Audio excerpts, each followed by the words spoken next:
สื่อให้เป็นประโยชน์ภายในประเทศควรจะมีรายการวิทยุเผยแผ่พระพุทธศาสนาประจำจังหวัดอย่างน้อย1 ชั่วโมงต่อ1 วันเพื่อประชาสัมพันธ์หรือเทศนาอบรมสั่งสอนประชาชน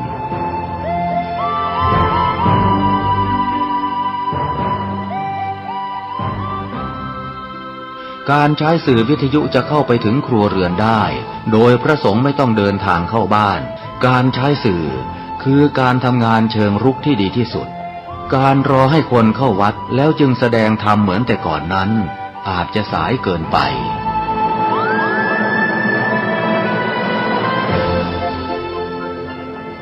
เราควรใช้สื่อนำธรรมะเข้าไปให้ถึงภายในบ้านโรงเรียนองค์กรต่างๆให้มากที่สุดการใช้สื่อจะทำให้ผ่อนแรงและประหยัดทั้งคนและเวลาเทศนาผ่านสื่อเพียงคนเดียวเสมือนเราเนรมิตนักเผยแผ่ได้เป็นหมื่นเป็นแสนนักเผยแผ่นั้นนอกจากอบรมตามหลักสูตรธรรมดาเพื่อให้ได้วุฒิบัตรรับรองแล้วพึงอบรมเรื่องการเทศนาการเขียนการค้นคว้าซึ่งอาจจะเป็นเรื่องเฉพาะตัวแต่ก็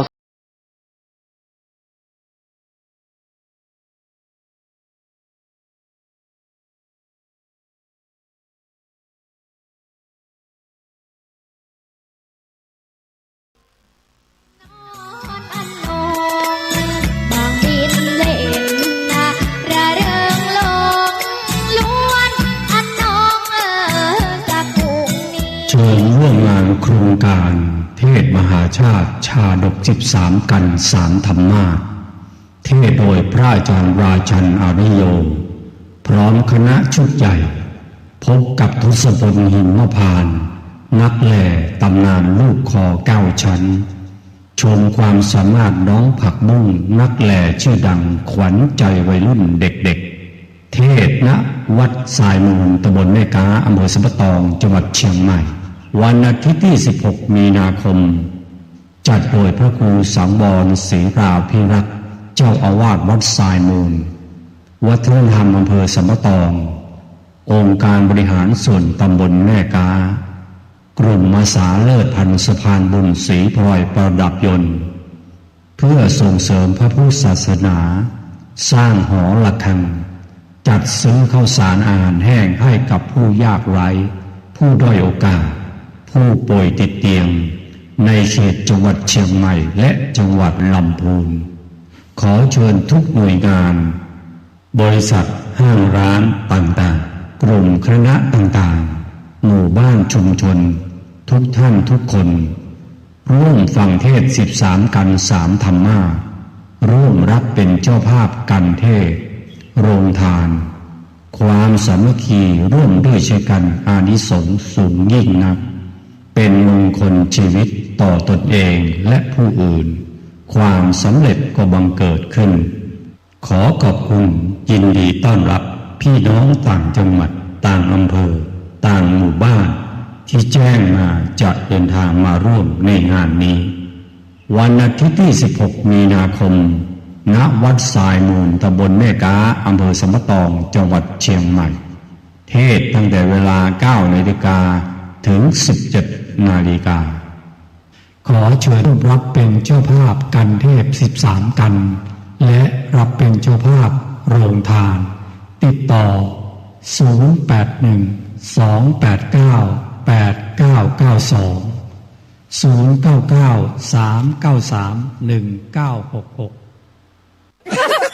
ไข่หัวแล้วได้บุญ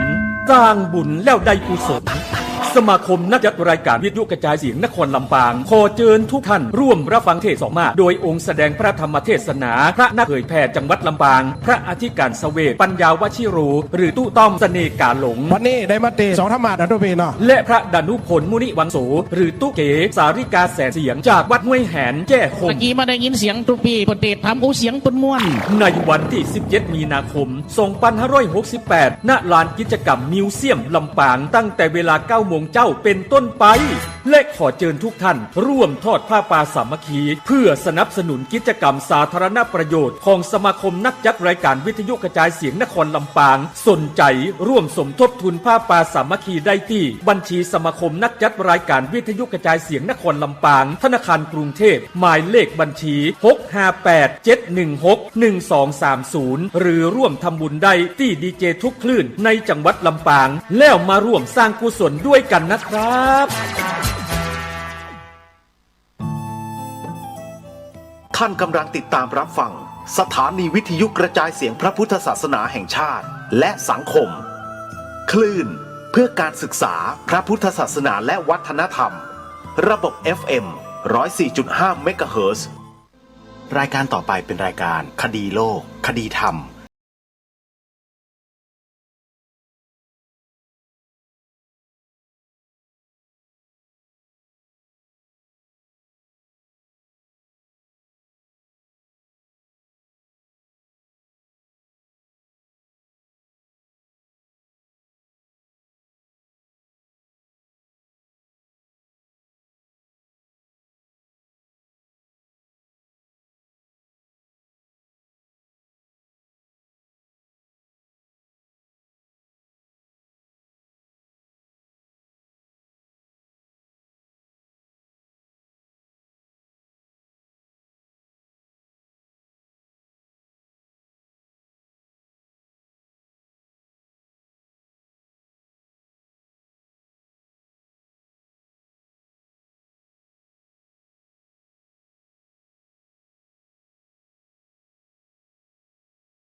แอปพลิเคชันที่ชื่อว่าวิทยุพุทธศาสนาทั่วไทยเพื่อติดตามรับฟังรายการนี้ได้ทุกวันและในวันหนึ่งนั้นสามารถรับฟังได้ถึง5 รอบ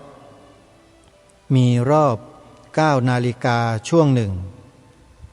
รอบ 10 นาฬิกาอีกช่วงหนึ่ง11 นาฬิกาช่วงหนึ่ง13 นาฬิกาอีกช่วงหนึ่งและ1 นาฬิกาอีกช่วงหนึ่งขออนุโมทนาบุญทุกท่านที่ติดตามรับฟังรายการคดีโลกคดีธรรมมาโดยตลอดทางรายการหวังว่าเนื้อหาสาระที่ทางรายการนำมาเสนอต่อท่านผู้ฟังนั้นจะเป็นประโยชน์ต่อการรับฟังของท่านผู้ฟังไม่มากก็น้อยอย่างน้อยๆเนี่ยก็สามารถทำให้เราได้รู้ถึงเรื่องราวเหตุการณ์บางอย่างที่เกิดขึ้นในภาพรวมของประเทศไทยของเรายกตัวอย่างเช่นกรณีความพยายามที่จะเปลี่ยนแปลงเอกลักษณ์ของชาติไทยของเราในที่นี้ก็หมายถึงความหมายสีขาวธงชาติของเราซึ่งทางรายการจะไม่ลงลึกแต่จะปรารภไว้เพียงแค่เตือนให้พวกเราคนไทยนั้นอย่าลืมเหตุการณ์นั้นแล้วช่วยกันสอนช่วยกันบอกลูกหลานไทยของเราที่จะเกิดขึ้นมาในอนาคตรุ่นใหม่ๆเนี่ยให้เขาได้รู้เท่าทันไว้ด้วยเพื่อเป็นการป้องกันและเป็นการแก้ไขสิ่งเหล่านี้ในระยะยาวต่อไปขอฝากพวกเราได้ช่วยกันนะโยมนะสำหรับในวันนี้ขอเริ่มต้นข่าวประชาสัมพันธ์เชิญชวนพวกเราร่วมบุญงานเทศมหาชาตินานๆ เราจะได้รับฟังเทศมหาชาติสักครั้งหนึ่งและเทศมหาชาตินั้นเป็นการเล่าถึงประวัติความเป็นมาและความเป็นไปของพระบรมโพธิสัตว์ที่จะอุบัติขึ้นเป็นพระสัมมาสัมพุทธเจ้าในชาติต่อไปในชาติที่พระองค์ทรงบำเพ็ญเป็นพระชาติสุดท้ายนั้นเป็นพระโพธิสัตว์ที่มีนามว่าพระเวสสันดรพระเวสสันดรเป็นพระบรมโพธิสัตว์ที่บำเพ็ญบารมีเป็นพระชาติสุดท้ายทรงให้ทานที่เป็นปรมัตถทานโยมการที่เราได้ฟังเทศมหาชาติพระเวสสันดรชาดกถือว่าเราได้ตั้งจิตของเราให้เป็นบุญเป็นกุศลอย่างแรงกล้าศึกษาปณิธานของพระบรมโพธิสัตว์ที่จะตรัสรู้เป็นพระสัมมาสัมพุทธเจ้าในพระชาติต่อไปถือว่าเป็นการน้อมรำลึกถึงคุณของพระบรมโพธิสัตว์นั้นแล้วน้อมนำจริยาวัดของท่านมาถือปฏิบัติเพื่อสร้างบารมีให้แก่ตนเองของเราบอกสอนลูกหลานเยาวชนเพื่อนมิตรญาติสหายของเราให้รับรู้รับทราบถึงข่าวสารงานบุญอันเป็นมหากุศลอย่างยิ่งที่เราได้ศึกษาเรียนรู้จากการฟังเทศมหาชาตินี้ให้เขาได้นำไปถือปฏิบัติอย่างที่เราได้ทำนี้ด้วยจะเป็นบุญอย่างมหาศาลเลยญาติโยมใครที่ได้รับเป็นเจ้าภาพกันเทศเท่ากับว่าเรามีส่วนแห่งการเผยแพร่คุณงามความดีของพระบรมโพธิสัตว์ด้วยอานิสงส์แห่งบุญตรงนี้แหละที่มีผู้รู้ท่านบอกไว้ว่าจะทำให้เรานั้นได้เข้าถึงซึ่งพระนิพพานในอนาคตอย่างแน่นอนนี่คือบุญอานิสงส์ใหญ่ที่ใครๆก็ต้องการแสวงหาแล้วก็ทำกันมาโดยตลอดมายุคปัจจุบันนี้ก็ไม่ทราบเหมือนกันว่าผู้ที่จะมีบุญวาสนาได้นำพาตนเองไปร่วมสดับรับฟังเทศมหาชาติเหมือนอย่างยุคสมัยก่อนๆโบราณนั้นจะยังมีอยู่อีกหรือไม่ทางรายการจึงขอประกาศบอกงานบุญนี้ให้กับทุกท่านได้รับทราบเผื่อว่าจะมีผู้มีบุญได้ไปร่วมงานนี้กันงานเทศมหาชาติวันเดียว13กันจัดขึ้นในวันที่16มีนาคมนี้วันเดียวโยมสถานที่จัดงานก็คือวัดบางด้วนนอกวัดบางด้วนนอกตั้งอยู่ที่ตำบลบางด้วนอำเภอเมืองจังหวัดสมุทรปราการสถานที่ตั้งวัดนั้นอยู่ในซอยลึกเข้าไปซอยนี้อยู่ตรงข้ามเยื้องๆกับช้าง3 เสียนใครที่เคยไปเมืองสมุทรปราการจะเห็นช้าง3 เสียนแล้วให้เลี้ยวรถยูเทิร์นกลับมาเข้าซอยวัดบางด้วนนอกหรือถ้าใครจะไปรถสาธารณะก็นั่งรถไฟฟ้าสายสีเขียวที่วิ่งไปสมุทรปราการเนี่ยโยมเส้นสุขุมวิทนี่แหละนั่งไปลงที่สถานีปู่เจ้าสมิงพรายลงจากสถานีมาแล้วต่อรถ2 แถวเข้าไปในวัดบางด้วนนอกจะมีรถ2 แถวบริการตลอดทั้งวันสะดวกมากหรือจะนั่งรถแท็กซี่เข้าไปก็ได้ไม่กี่บาทนะไม่กี่10 บาทก็ถึงวัดบางด้วนนอกแล้วสะดวกมากๆเลยโยมนะอันนี้ต้องขอฝากญาติโยมที่สนใจไปร่วมเป็นเจ้าภาพไปฟังพระธรรมเทศนาเวสสันดรชาดกเทศมหาชาติด้วยกันโยมนะวันอาทิตย์ที่16มีนาคม ที่วัดบางด้วนนอก จดหมายเลขโทรศัพท์ร่วมบุญกับทางวัดถึงแม้ว่าจะไม่ได้เดินทางไปร่วมงานแต่ก็มีโอกาสร่วมบุญก็เป็นบุญเป็นวาสนาของเราเช่นกันญาติโยม13กันเราจะร่วมบุญกันไหนอย่างไรโทรศัพท์ไปแจ้งแสดงความจำนงได้ที่หมายเลข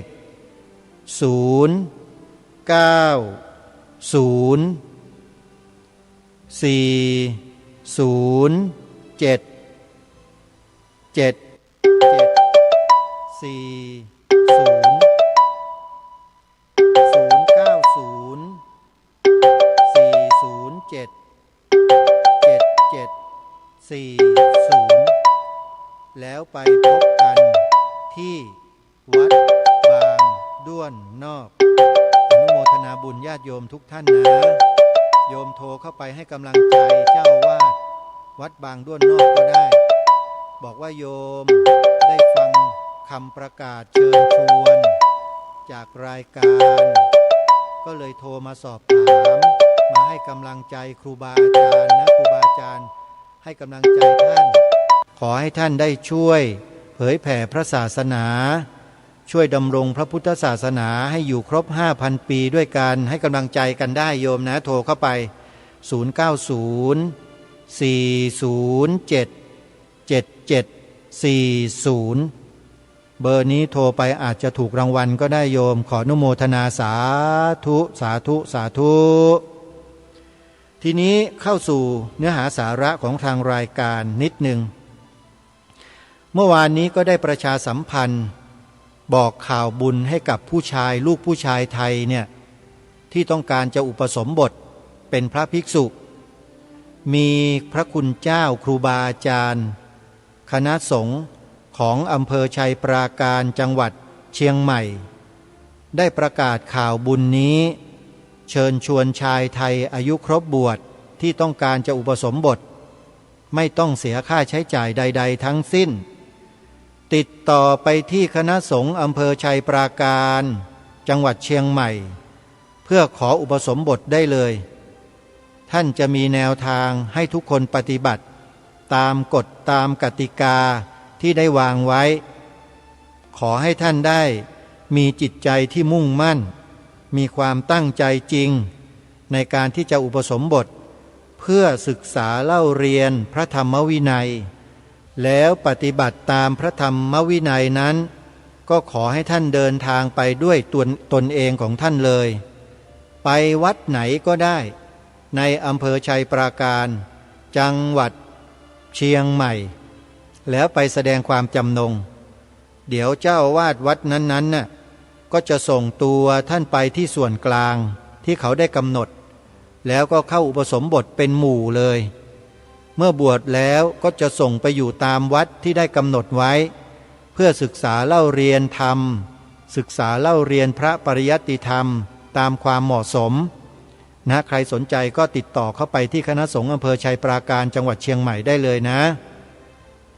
ที่อำเภอแม่แตงจังหวัดเชียงใหม่ก็มีวัดอยู่วัดหนึ่งประกาศรับสมัครชายไทยอุปสมบทเช่นเดียวกันแต่รับเพียงแค่99ท่านบวชเป็นพระภิกษุสงฆ์99รูปบวชโดยไม่ต้องเสียค่าใช้จ่ายใดๆเช่นกันขอให้มีหัวใจที่ศรัทธามุ่งมั่นตั้งใจจริงสำเร็จแน่วัดนี้ก็คือวัดหนองกายอยู่ตำบลสันป่ายางอำเภอแม่แตงจังหวัดเชียงใหม่โทรศัพท์เพื่อสอบถามรายละเอียดหมายเลข081-765-6469และ083-789-3642ณวัดหนองกายมี2หมายเลขโยมโทรศัพท์เข้าไป แจ้งความจำนงได้เลยว่า กระผม หรือดิฉัน มีสามี มีลูก มีเพื่อน จะขออุปสมบท เห็นทางวัดประกาศประชาสัมพันธ์ก็เลยโทรมาเจ้าข้าจะต้องทำอย่างไรบ้างโยมโทรไปถามได้เลยที่2หมายเลขนี้นะ081-765-6469และ083-789-3642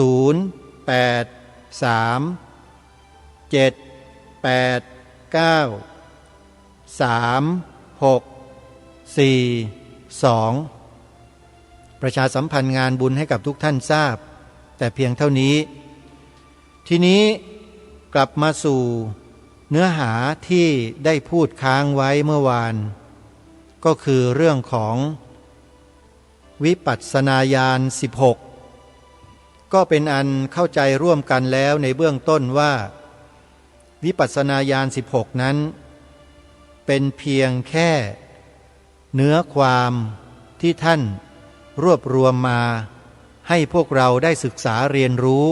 ให้รู้จักถึงสภาวะต่างๆทั้ง16อย่างหรือ16ประการนั้นเผื่อว่าผู้ที่ปฏิบัติตามแนวทางสติปัฏฐานสูตรนั้น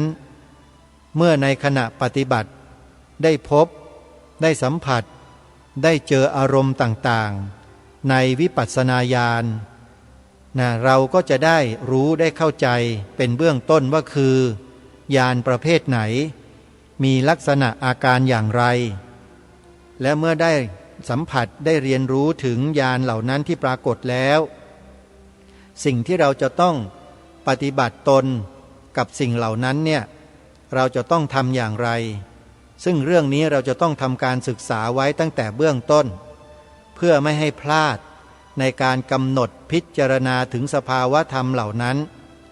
เพราะไม่เช่นนั้นแล้วโยคาวจรผู้ปฏิบัติผู้ภาวนานั้นก็จะไปยึดติดสภาวะธรรมนั้นให้เป็นตัวเป็นตนขึ้นมามันก็จะกลายเป็นวิปัสสนูกิเลสไปเมื่อเป็นวิปัสสนูกิเลสแล้วมันก็ขวางกั้นไม่ให้ผู้นั้น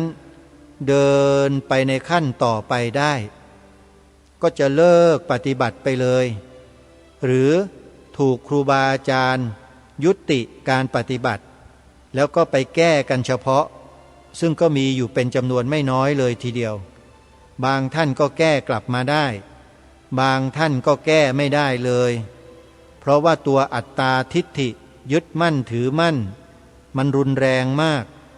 เชื่อว่าตัวเองเป็นนั่นเป็นนี่เป็นโน่นเป็นสารพัดจะเป็นคือถ้ามีความรู้สึกเช่นนี้แล้วผิดทางทั้งนั้นทุกรูปทุกนามนะฮะขอบอกว่าผิดทางหมดถ้ามีความเชื่อความมั่นในตัวตนของตัวเองว่าเป็นนั่นเป็นนี่บรรลุนั่นบรรลุนี่อะไรต่างๆเถียงครูบาอาจารย์เป็นชอดเลยเนี่ยบอกได้เลยว่าผิดทางทั้งนั้นเลยอันนี้ถือว่ามีปรากฏจึงต้องระมัดระวังในข้อนี้กันให้มากๆเพราะฉะนั้นวันนี้เราจะมาเรียนรู้กันว่าญาณ16ที่พระอัฏฐกถาจารย์ท่านได้ขยายความได้อธิบายความไว้แต่ละญาณนั้นเนี่ยมีลักษณะอย่างไรเพราะ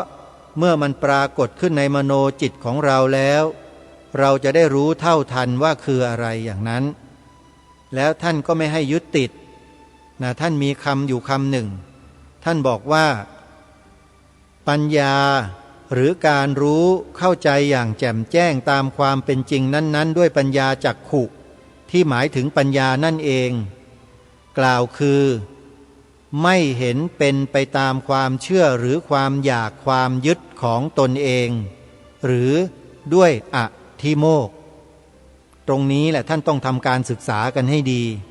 ก่อนที่จะลงสู่ภาคปฏิบัติเพราะฉะนั้นในวันนี้จะนำโสรสญาณหรือญาณ16มาเผยแพร่ให้กับท่านผู้ฟังที่สนใจได้ศึกษาเรียนรู้ไปพร้อมๆกันดังต่อไปนี้ญาณ16ญาณที่เกิดแก่ผู้บำเพ็ญวิปัสสนา จนถึงจุดหมายคือมรรคผลนิพพานมี16อย่างคือ 1. นามรูปปริจเฉทญาณคือญาณกำหนดแยกนามรูปคือปัญญากำหนดรู้เข้าใจในนามและรูปคือมีความเข้าใจแยกรูปและแยกนามออกได้ถูกต้องชัดแจ้งเช่นสิ่งที่รู้คือถูกรู้ได้ด้วยตาหูจมูกลิ้นและกายทั้งห้าเป็นรูปหรือรูปธรรมส่วนสิ่งที่รับรู้ได้ด้วยใจเช่นเวทนาสัญญาสังขารวิญญาณความคิดนึกต่างๆหรือธรรมารมณ์เป็นนามหรือนามธรรมเป็นญาณพื้นฐานเพื่อแยกรูปแยกนามให้ได้อย่างชัดเจนเพื่อการนำไปใช้พิจารณาในการข้างหน้า 2. ปัจจยปริคหายานญาณกำหนดจับปัจจัยแห่งนามรูปคือปัญญากำหนดรู้ทั้งในนามและรูปว่าล้วนเกิดขึ้นแต่เหตุปัจจัยมาปรุงแต่งกันทั้งสิ้นดังเช่นการเห็นจากการพิจารณาสังขารโดยตรงหรือพิจารณาในขันธ์ห้าในปฏิจจสมุปบาทก็ยังผลให้เห็นความเป็นเหตุปัจจัยจึงเกิดขึ้นของสังขารทั้งหลายญาณนี้พระอัฏฐกถาจารย์ท่านจัดว่าผู้ที่แจ่มแจ้งดีแล้วได้จูลโสดาบันหรือพระโสดาบันน้อยทีเดียวคือถือว่าเป็นผู้มีคติหรือความก้าวหน้าอย่างแน่นอนในพระศาสนาด้วยเห็นด้วยปัญญาแล้วว่าสิ่งทั้งหลายสักแต่ว่าเกิดแต่เหตุปัจจัยกล่าวคือเกิดปัจจยปริคหายาน ข้อ 3. สัมมสนญาณญาณพิจารณานามรูปโดยไตรลักษณ์คือปัญญากำหนดรู้เข้าใจอย่างแท้จริงในสังขารว่าล้วนสักว่าอนิจจังไม่เที่ยงทุกขังคงสภาพเดิมอยู่ไม่ได้จึงเสื่อมดับไปอนัตตาไม่มีตัวตนของมันเองจริงจึงครอบครองเป็นเจ้าของไม่ได้จึงควบคุมบังคับบัญชาเขาไม่ได้ให้เป็นไปตามใจปรารถนาไม่ได้ข้อ 4. อุทธยัพพยานุปัสสนาญาณญาณตามเห็นความเกิดและความดับแห่งนามรูปความเข้าใจแลเท่าทันของการเกิดขึ้นของนามรูปว่าเกิดจากเหตุปัจจัยและการดับด้วยอะไรของนามรูปดังเข้าใจว่าคือการดับไปของเหตุต่างๆที่มาเป็นปัจจัยกันข้อ 5. พังคานุปัสสนาญาณญาณตามเห็นจำเพาะความดับเด่นขึ้นมาว่าสังขารทั้งปวงล้วนจะต้องแตกสลายไปทั้งหมดสติเท่าทันและเข้าใจเหตุผลที่ดับไปอย่างเด่นชัดเช่นการขาดหรือดับไปของเหตุปัจจัยข้อ 6. พยตูปัฏฐานญาณญาณอันมองเห็นสังขารปรากฏเป็นของน่ากลัวเพราะสังขารทั้งปวงนั้นล้วนแต่จะต้องแตกสลายไปไม่เที่ยงจึงไม่ปลอดภัยทั้งสิ้นข้อ 7. อาทีนวานุปัสสนาญาณ ญาณคำนึงเห็นโทษของสังขารว่ามีข้อบกพร่องระคนด้วยทุกข์เช่นเห็นสังขารปรากฏเหมือนเรือนถูกไฟไหม้เพราะความที่คงสภาพเดิมอยู่ไม่ได้ 8. นิพพิทานุปัสสนาญาณญาณ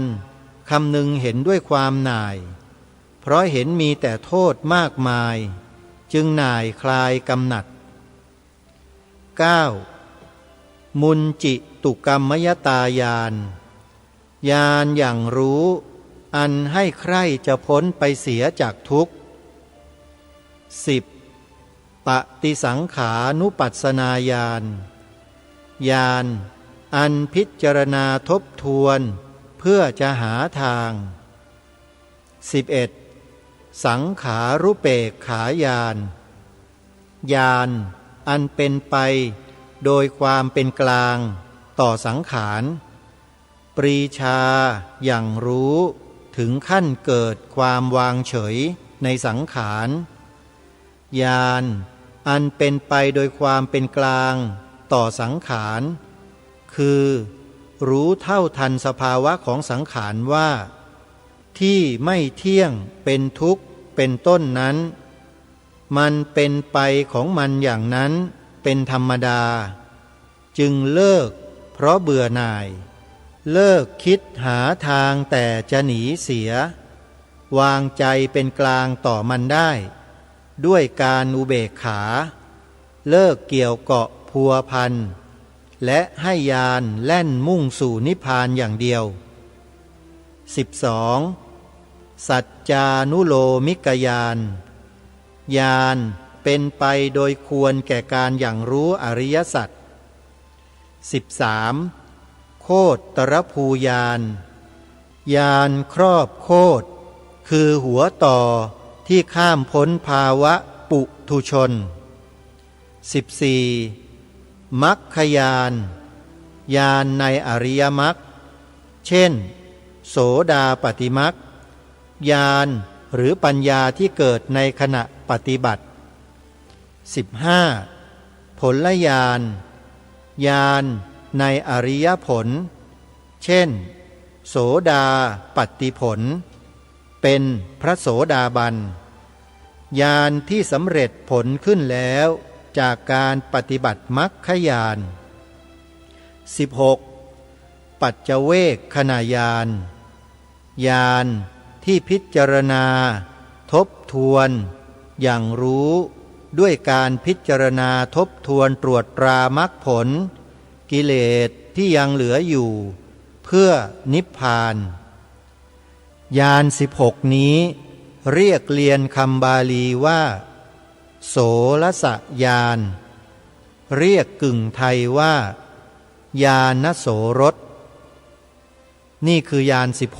16ที่ทางรายการได้นำมาถ่ายทอดให้กับท่านผู้ฟังที่มีความสนใจ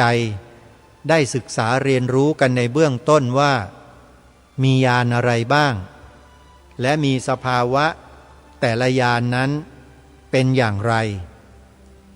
เมื่อเราไปเจริญวิปัสสนากรรมฐานแล้วญาณทั้งหลายเหล่านี้แหละ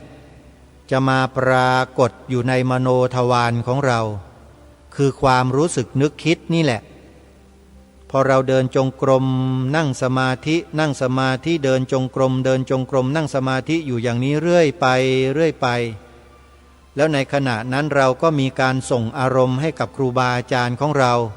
ให้ท่านได้รับทราบครูบาอาจารย์ของเราก็สอบอารมณ์เราแล้วก็จะแนะแนวทางให้แก่เราไปปฏิบัติอยู่อย่างนี้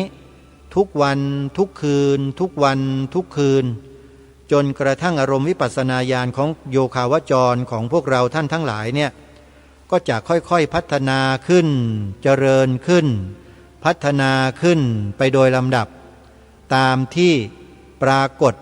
เป็นนามธรรมที่มีปรากฏอยู่ในจิตของเรานั่นเองแล้วเราก็จะทราบโดยครูบาอาจารย์ท่านจะแนะนำและบอกกับเราไปโดยลำดับเมื่อเราปฏิบัติมาจนกระทั่งถึงจุดหนึ่ง ก็คือถึงโคตรภูยานยานที่13ยานนี้จะเตรียมนำพาจิตของเราเนี่ยให้ข้ามพ้นออกมาจากภาวะของปุถุชนก็คือข้ามพ้นจากกิเลสซึ่งในเบื้องต้นนั้นทางอรรถกถาจารย์ท่านหมายเอากิเลสที่พ้นจนกระทั่งถึงมรรคและผลในเบื้องต้นที่เป็นโสดาปัตติมรรคแล้วก็โสดาปัตติผลสามารถกำจัดกิเลสอาสวะให้สิ้นซากไปอย่างแน่นอน3ตัวนั่นก็คือสักกายทิฏฐิศีลพัตตปรามาสและวิจิกิจฉา3ตัวนี้ท่านผู้ฟังมันจะหมดไปจากจิตใจเราไม่มีส่วนเหลือเลยรายละเอียดคำอธิบายที่เกี่ยวกับกิเลส3ตัวนี้ที่หมดไปจากจิตของพระโสดาบันได้นั้นท่านต้องไปศึกษาเพิ่มเติมเอาเองจากคำอธิบายของอัตถกถาจารย์และดีกาจารย์ซึ่งมีคำอธิบายนี้ปรากฏอยู่ในคัมภีร์พระอภิธรรมมัทธสังคหะถ้าใครได้เรียนพระอภิธรรมมัทธสังคหะก็จะเข้าใจในข้อเหล่านี้เป็นอย่างดีท่านผู้ฟังนี่คือความได้เปรียบของผู้ที่ได้ศึกษาเล่าเรียนพระอภิธรรมมาแล้วก็จะเข้าใจในสภาวะเหล่านั้นได้เป็นอย่างดีดีมากกว่าผู้ที่ไม่รู้เลยเมื่อไม่รู้แล้วก็คลำหาทางไม่เจอโยมไม่รู้มันคืออะไรแล้วก็สงสัยไปตะพึดตะเพือสงสัยอยู่อย่างนั้นน่ะสงสัยแล้วตัวยานปัญญาก็ถูกลบเลือนจากความสงสัยที่เป็นกิเลสตัวนั้นไปด้วยสงสัยอยู่ตลอดอันนี้หมายความถึงว่าผู้ที่เจริญวิปัสสนากรรมฐานหรือกรรมฐานใดๆก็แล้วแต่ไม่มีครูบาอาจารย์คอยแนะนำพร่ำสอนอยู่อย่างใกล้ชิดพิจารณาเองเดินเองปฏิบัติเองแล้วก็สงสัยเองอยู่นั่นน่ะเห็นอะไรได้ยินอะไรก็สงสัยอยู่อย่างนั้นสงสัยไม่สงสัยเปล่าไอตัวสักกายทิฏฐิก็แสดงฤทธิ์แสดงเดชครอบงำจิตตัวเองก็คิดว่าตัวเองเป็นนั่นเป็นนี่สำเร็จนั่นสำเร็จนี่ไปนี่เขาเรียกว่าสักกายทิฏฐิมันตัดไม่ได้ขาดโยมแต่มันยิ่งหนักยิ่งหนาขึ้นกว่าเดิมตัวอัตตาฮะแล้วมันมีอีกตัวหนึ่งก็คือศีลพัตตปรามาสไปมาก็ไปปฏิบัติศีลพรตกลายเป็นฤาษีชีไพรเป็นพวกนักบวชนอกพระพุทธศาสนาไปโดยไม่รู้ตัวก็มีนี่คือสิ่งที่นักปฏิบัติธรรมหลายท่านหลายคนประสบแล้วก็พบเจอแล้วก็กลายเป็นเช่นนั้นมากมายตามที่มีปรากฏอยู่ในสังคมไทยของเรานี่แหละคงจะหาดูกันได้ไม่ยากท่านเหล่านี้ปฏิบัติด้วยตนเองแล้วก็อ้างว่ามีครูบาอาจารย์แนะแนวทางมาสอนมาอย่างนี้อย่างนั้นแล้วก็กลายเป็นอะไรต่อมีอะไรเยอะแยะมากมายเลยโยมบางทีก็พูดภาษาคนไม่รู้เรื่องพูดภาษาอะไรก็ไม่ทราบเราก็ฟังไม่ออกแต่เขาบอกว่าเขาฟังออกและรู้เข้าใจอันนั้นก็เป็นสิ่งที่เขาได้มาอย่างนั้นถามว่าแนวทางที่เขาดำเนินมาเหล่านั้นเนี่ยถูกต้องตรงตามอริยมรรคอริยผลในพระพุทธศาสนาของเราไหมตอบได้ทันทีว่าไม่ถูกผิดทางถ้าถูกทางจะไม่เป็นเช่นนั้นถ้าถูกทางจะมีความสงบมีความตื่นรู้จิตเบิกบานความเมตตากรุณาเต็มเปี่ยมอยู่ในหัวจิตหัวใจเลยนี่คือสภาวะที่เป็นผล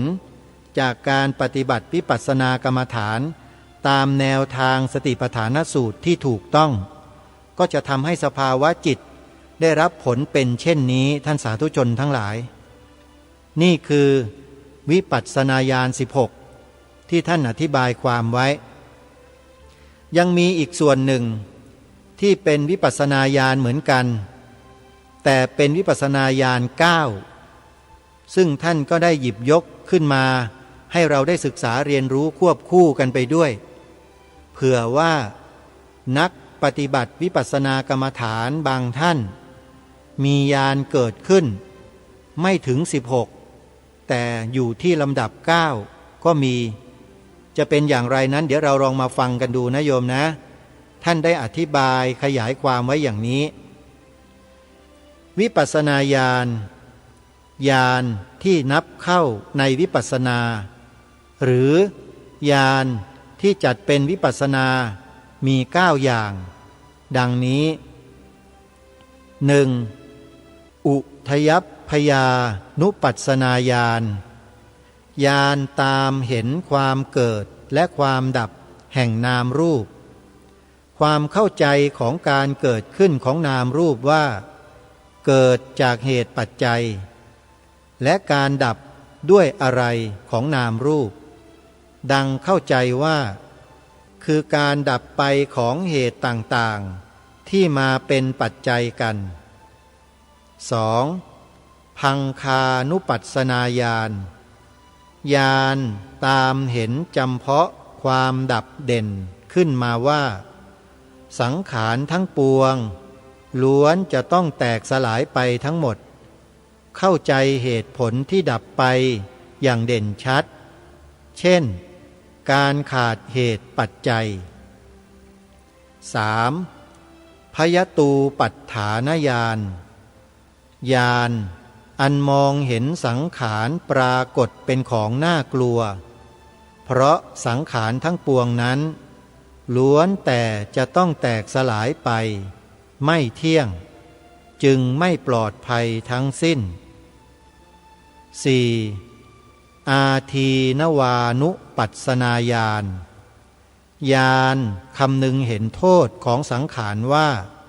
มีข้อบกพร่องระคนด้วยทุกข์เช่นเห็นสังขารปรากฏเป็นเรือนถูกไฟไหม้ 5. นิพพิทานุปัสสนาญาณญาณคำนึงเห็นด้วยความหน่ายเพราะเห็นมีแต่โทษมากมายจึงหน่าย 6. มุจจิตุกรรมยตาญาณญาณอย่างรู้อันให้ใคร่จะพ้นไปเสีย 7. ปฏิสังขานุปัสสนาญาณญาณอันพิจารณาทบทวนเพื่อจะหาทาง 8. สังขารุเปกขายานญาณอันเป็นไปโดยความเป็นกลางต่อสังขารปรีชาอย่างรู้ถึงขั้นเกิดความวางเฉยในสังขาร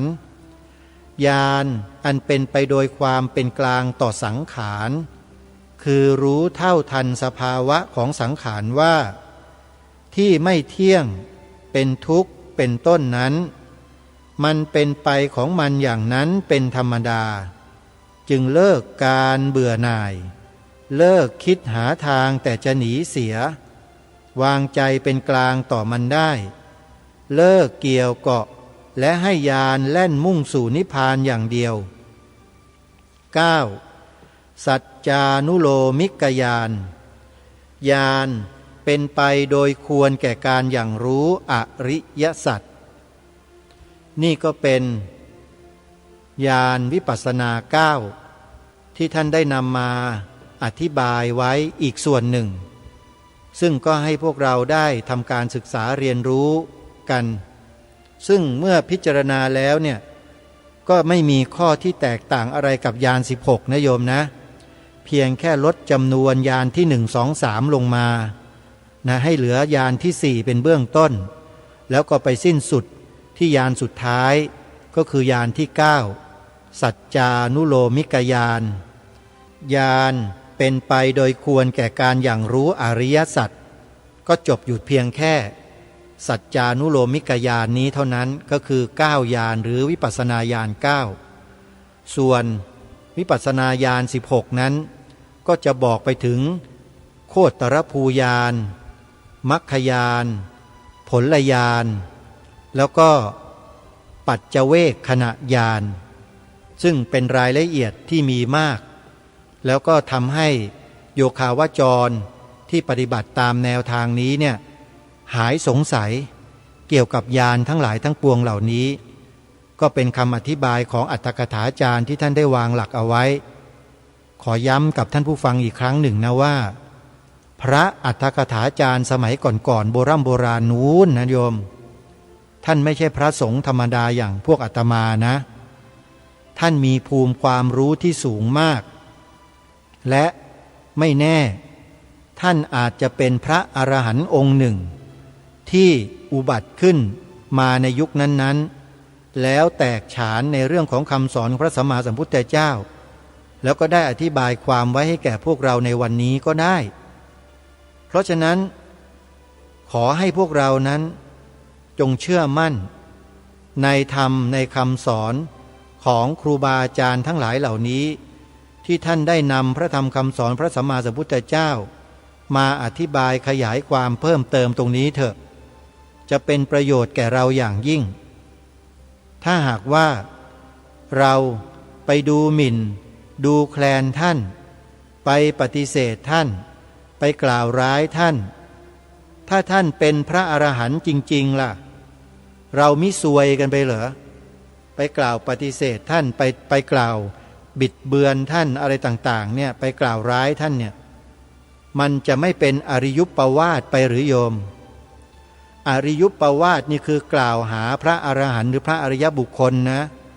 เป็นบาปกั้นมรรคผลนิพพานเลยนะจะบอกให้นะการกล่าวตู่พระอริยะเนี่ย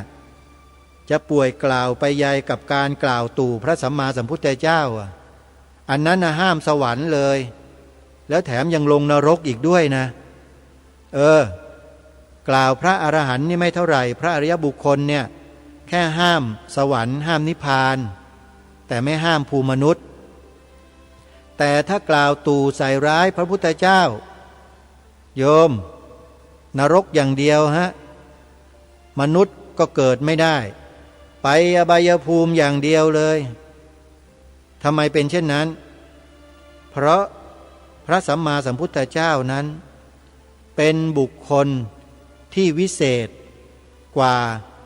มนุษย์ใดๆในสกลจักรวาลทั้งหมดการที่ใครไปกล่าวใส่ร้ายป้ายสีพระองค์เท่ากับว่าทำวจีกรรมที่รุนแรงเป็นกรรมหนักยกตัวอย่างในสมัยครั้งพุทธกาลญาติโยมจำได้ไหมเช่นนางจินจมาวิกาที่ให้ร้ายต่อพระสัมมาสัมพุทธเจ้าโดยการนำเอาท่อนไม้หรืออะไรสักอย่างหนึ่งนี่แหละผูกไว้ในท้องตนเองให้คนอื่นมองเห็นว่าตนเองนั้นมีท้องแล้วก็กล่าวตู่พระสัมมาสัมพุทธเจ้าว่าท้องกับตนพระสัมมาสัมพุทธเจ้าไม่ตรัสอะไรมากตรัสบอกกับนางจินจมาวิกาเพียงแค่ว่าดูก่อนน้องหญิงเรื่องนี้มีเราเท่านั้น2 คนที่รู้ความจริงนะเท่านี้แหละโยมอีกเวลาไม่นานต่อมานางจินจมาวิกาถูกธรณีสูบลงไปสู่อเวจีมหานรกเพียงแค่ให้ร้ายพระพุทธเจ้าเพียงเท่านี้เองยังมีอีกมีคนกล่าวกลด่าพระสัมมาสัมพุทธเจ้าเป็นอาจินเลยเขาจ้างมาด่าพระพุทธเจ้าเป็นอะไรต่อไม่อะไรพระพุทธเจ้าทรงเป็นพระอรหันต์นะโยมท่านก็ไม่ได้มีความโกรธความแค้นความรู้สึกเครียดขึงอะไรทั้งสิ้นมีแต่จิตที่เมตตาที่แผ่ออกไปให้แต่คนพวกนี้เนี่ยเป็นมิจฉาทิฏฐิพอกล่าวด่าว่าพระพุทธเจ้ามากๆเข้าเวลาไม่ถึง7 วันก็ถูกธรณีสูบอีกเหมือนกันเห็นไหมฮะเพราะฉะนั้นใครก็ตามนะโยมที่กล่าวตู่พระสัมมาสัมพุทธเจ้ากล่าวร้ายใส่ร้ายป้ายสีพระสัมมาสัมพุทธเจ้าถึงแม้ว่าพระองค์จะเสด็จดับขันธปรินิพพานไปแล้วก็ตามกรรมหนักนะจะบอกให้นะโยม กรรมหนักพระสงฆ์ก็เหมือนกันโยมถ้าเป็นพระอริยบุคคลเนี่ยหนักนะโยมคนบางคนในประเทศนี้กล่าวหาพระสงฆ์ทั้งสังฆมณฑลที่รับปัจจัยที่โยมถวายด้วยความศรัทธาด้วยใจบุญเนี่ยนะหาว่าพระสงฆ์เหล่านั้นเป็นมหาโจรถ้าไปโดนพระสงฆ์ที่เป็นอริยบุคคลละเข้าแล้วก็โยมโดนข้อนี้เลยอริยุปปวาทกล่าวร้ายพระอริยบุคคลเสร็จเตรียมตัวได้เลยโยมพอจิตดับจากชาตินี้ลงนรกเลยโยมเห็นไหมฮะอย่าประมาทนะอย่าหลงทิศหลงทางกันนะโยมพระสงฆ์ในประเทศไทยของเราเนี่ยโยมอย่าคิดว่าไม่มีพระอริยบุคคลนะญาติโยมและอาตมาเนี่ยไม่มีวันจะรู้หรอกว่ารูปไหนเป็นอริยบุคคลหรือไม่เป็นอริยบุคคลท่านเหล่านั้นจะรู้ตัวของท่านเองและปฏิปทาการปฏิบัติตนของท่านเนี่ยท่านจะรู้ของท่านเองว่าปฏิบัติถูกหรือปฏิบัติผิดหรือถูกมันไม่ได้อยู่ที่คนเหล่านั้นที่กล่าวหาท่านคนเหล่านั้นมันจะมารู้อะไรล่ะมันไม่ได้ปฏิบัติเองไม่ได้รู้เองแต่พระสงฆ์ท่านรู้ตัวของท่านเองว่าท่านปฏิบัติถูกปฏิบัติผิดได้หรือไม่ได้เพราะฉะนั้นคนเหล่านั้นไม่มีสิทธิ์ที่จะมาชี้นำสังคมว่าพระสงฆ์ในประเทศไทยเรานั้นเป็นมหาโจรหรือไม่เพราะด้วยเหตุอะไรไม่มีสิทธิ์เลยคนเรานั้นย่อมประพฤติตนและกระทำตนด้วยตนเองทั้งหมดไม่มีใครมากระทำให้ไม่มีใครมากล่าวบอกว่าเป็นอย่างนั้นอย่างนี้ได้ไม่มีทางโยมแต่ที่คนพวกนั้นทำเช่นนั้นเพราะอะไรรู้ไหมต้องการทำลายศรัทธาของผู้อื่นที่มีต่อพระสงฆ์แค่นั้นเองฮะแล้วการที่เขาทำแบบนั้นเป็นการทำบุญหรือการทำบาปก็ไปตัดสินใจกันเองท่านผู้ฟังวันนี้ปิดท้ายด้วยบทสรุปเพียงเท่านี้เวลาหมดแล้วพบกับรายการได้ใหม่ในวันต่อไปขอความสุขความสวัสดีในธรรมแห่งองค์สมเด็จพระบรมศาสดาสัมมาสัมพุทธเจ้าจงปรากฏเกิดมีขึ้นในจิตใจของท่านผู้ฟังทุกท่านทุกคนเทินขอเจริญพรกล้าคิดก็ต้องกล้าทำอย่ากลัวถ้าทำความดีเร่งศึกษาปัญหาให้ทันท่วงทีเมืองไทยจะพัฒนากว่านี้รายการดีๆคดีโลกคดีธรรมขอรำพันบรรยายความคิดเครื่องไม้แห่งสีทั้งสามงามถนัดขาวคือบริสุทธิ์สีสวัสดิ์หมายพระไตรรัตน์และธรรมะคุ้มจิตไทยแดงคือโลหิตเราใสซึ่งยอมสละได้เพื่อรักษาชาติศาสนาน้ำเงิน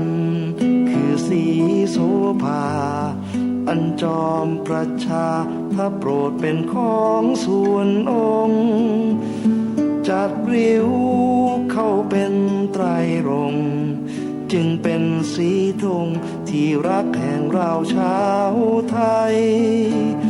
ทหารอวตารนำไปยงยุทธวิชัยวิชิตก็ชูเกียรติสยาม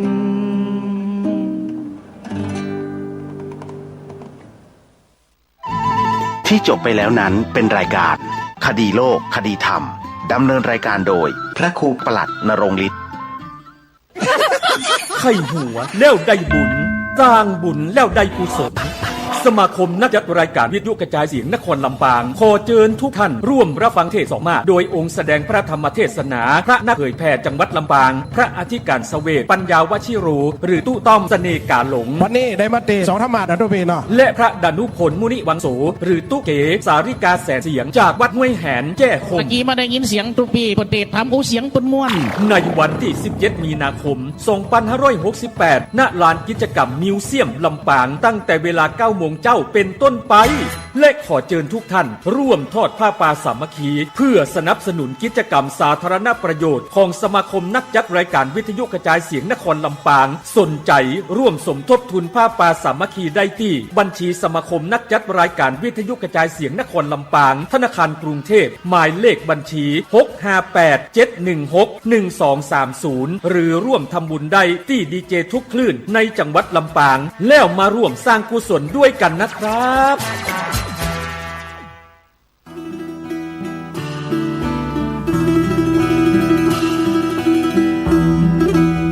เปลวเทียนให้แสงป่าไม้แดงให้ความรู้